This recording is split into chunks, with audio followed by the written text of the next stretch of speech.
আগেই তো আপনাদেরকে ঠকাচ্ছে। সেই প্রেসিডেন্টের উত্তরসূরি তারেক রহমান, তার নাম উচ্চারণ করতে হবে উজু করে বলবে। নির্বাচনের পরে তাহলে কেমন ঠকাবে আপনাদেরকে বোঝে নেবা। জনগণের হাতে গড়া দল তাদের শীষে ভোটে আপনারা অবশ্যই জান্নাতুল ফেরদৌস আশা করতে পারেন। শুধু ঠকাচ্ছেই না মানুষকে, যারা মুসলমান তাদেরকে সেরেকি করাচ্ছে তারা। নাউজুবিল্লাহ।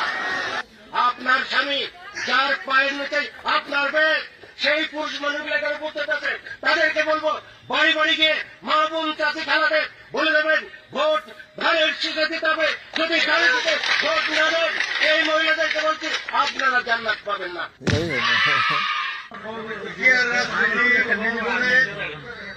আমি মক্কা মনে করি সাধারণ তুতুরির এই বাড়িটাকে যারা পাল্লামারকে ভোট দিবে বরং এরা